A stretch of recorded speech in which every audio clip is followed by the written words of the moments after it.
Ugh. Okay, I'm sitting here after getting a full night's sleep off of whatever the fuck conclusions I went to bed with. And I'm saying whatever the fuck because I don't have time to summarize them all. But, yeah, no.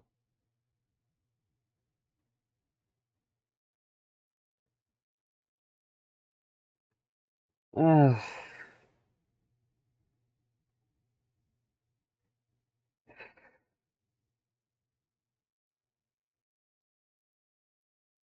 Hmm.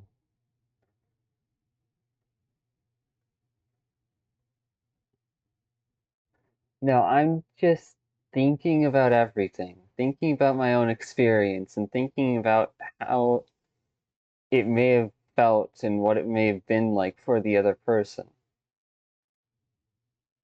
Because let's be real here. The point was to try and protect them from my flaws and insecurities, and failing that, to try and turn it into a learning experience that would better equip them to handle other situations in their life. Which is part of the reason why I wanted them to confront me, why I wanted them to be able to just fucking put the politeness aside and fucking call my insecurity out on its bullshit.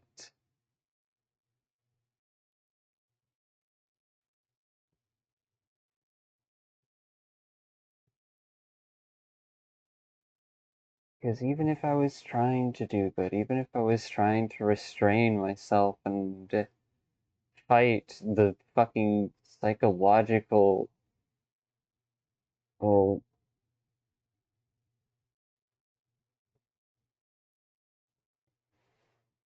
even if I was doing my best to fight the psychological pull towards them in order to better respect them as a person, that doesn't mean I didn't hurt them. Just like how just because they were trying to not hurt me doesn't mean that they didn't hurt me. This entire situation isn't black and white, and that's where I think a lot of it is confusing to sit with. Because on the non-greedy side of things, when it comes to taking responsibility, 80% of what happened is my fault. My insecurities, my fears, and all that were a major source of stress to them and left them in a situation where even if I fought it like hell and made sure to do better because I don't want to live that kind of life, they still had a corner of their brain whispering the possibility of me trying to get something out of them and not giving them space.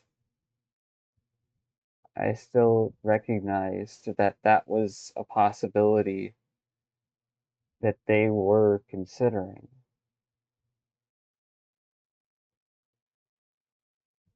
And the fact I put them through that is probably what I feel most ashamed of. After all, like I said in that other video, I hate admitting it. I fucking hate admitting it. Because it's embarrassing, it's. But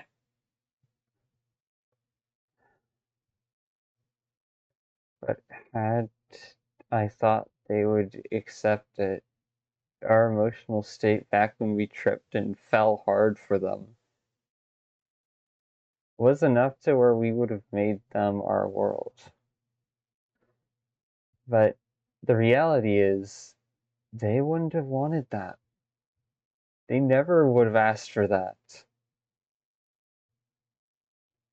That's why I tried my damnedest to make sure that my feelings, my issues wouldn't be their problem by trying to fucking hide them.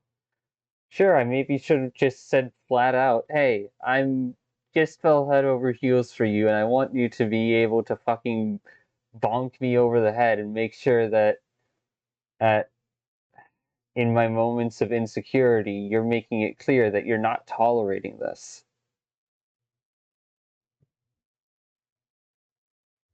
I didn't. I just kept quiet and kept to myself. 'Cause I wanted to see who they were. I wanted to make sure that if they were abandoning themselves, that I would, or someone else would, be able to call them out on it and support them properly.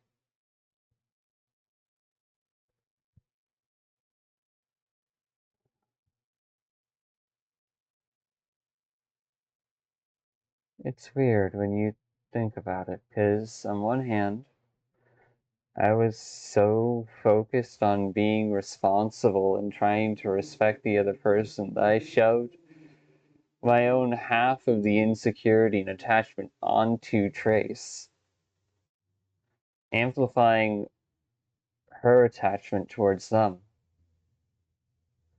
to the point where trust and restraint were lost because I was unable to sit with not only my own feelings but hers as well.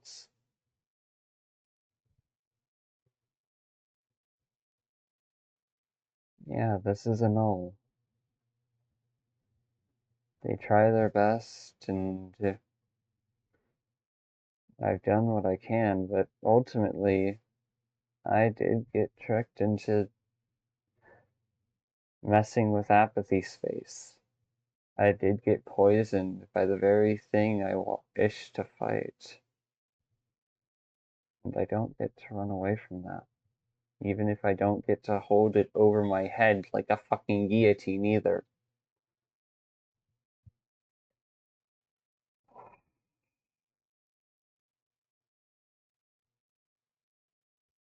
As far as I can tell, neither of us were intending to be narcissistic. Both of us were trying to fight such a thing in our own ways.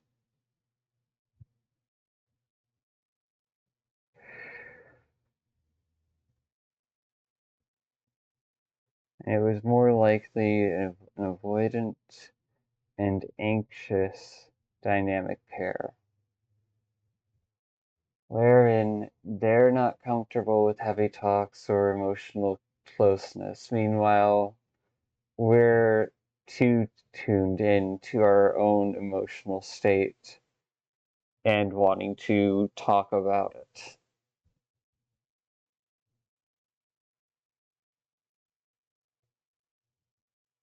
And it might be an overlap between unintended and the most the unintentional and the most likely reasoning, wherein, like I said last night, we each held enough of the issues on our own side to unintentionally project this onto the other person. I don't know where it stops with me because, as far as I'm aware, they're not a narcissist, or they weren't when I last met them, when I last knew them. They were just someone trying to heal and grow, to enjoy their time in VR chat. Meanwhile, they probably projected this onto me. Not because they genuinely thought of me as it, but more so because I kept panicking and making rash decisions and trying to get a conversation in when they would only ever see such attempts as me trying to get them to accept my love for them. And I wanted the exact opposite.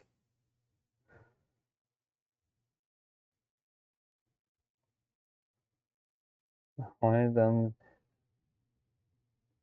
to stand up for themselves.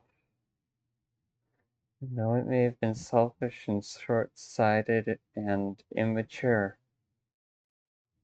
I can at least say that I succeeded. Though I can't really take pride in that because it just ended up hurting more than me and them.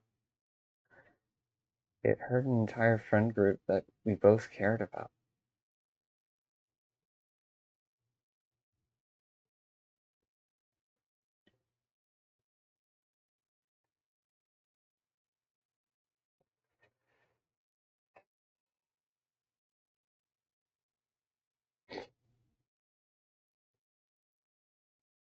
They deflected.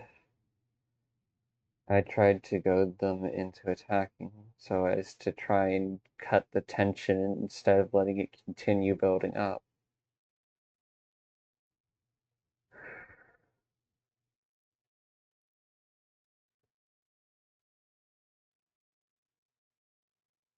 And things weren't reversed, things were skewed.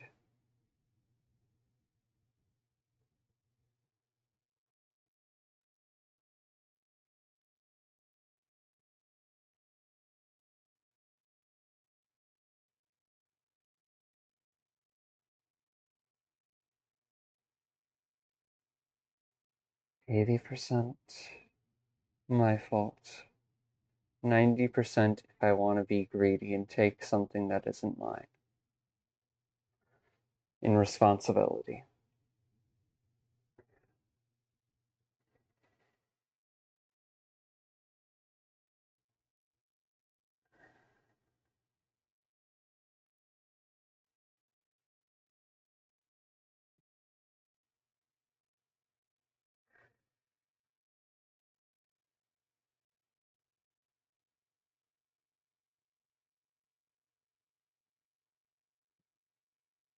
Uh, uh, uh. No, if I pull on an emotional memory, I wanted to be around them a lot of the time. But that's the thing. They didn't like me in the same way. And my desire to be around them wasn't coming from a place of authentic, casual friendship or anything else that would have been healthy. It was a desperation to be seen and feel seen. To hope that someone would understand the entirety of us over here. From me to Flicker to Era to Trace and everything in between. Everything else.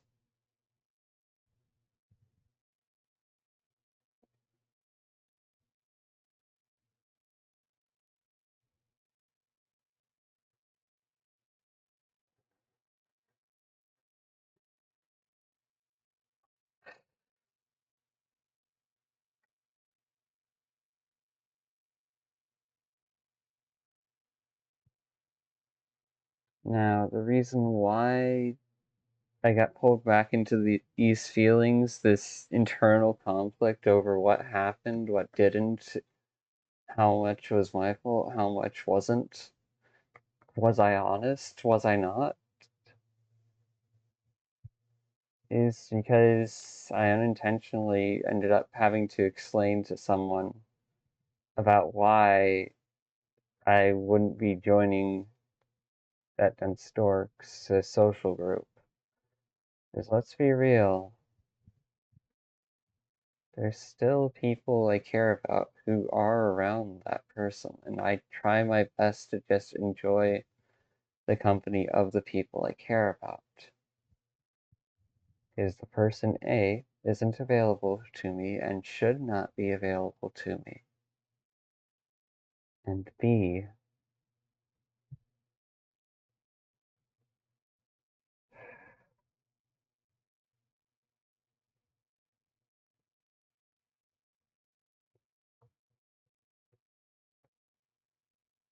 is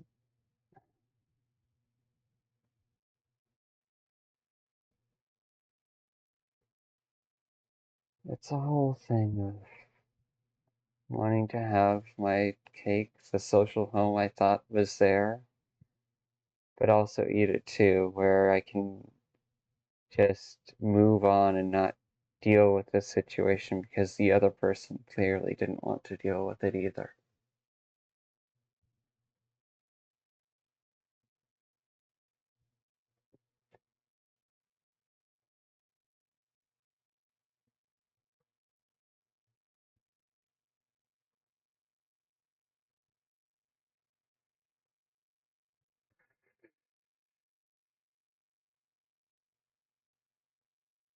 For my own health and sanity, if and only if, not when, not why or otherwise, but if that dense stork is ever able to face me and us and sit down and talk, the first thing they'll be doing is hiding their avatar. The second thing I'll be doing is keeping my boundaries up to make sure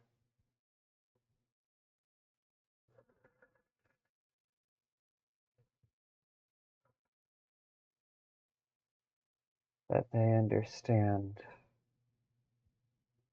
I tried my best to take responsibility for my part in things. If they're not willing to acknowledge that, then no dice, no anything. I can't try to communicate with someone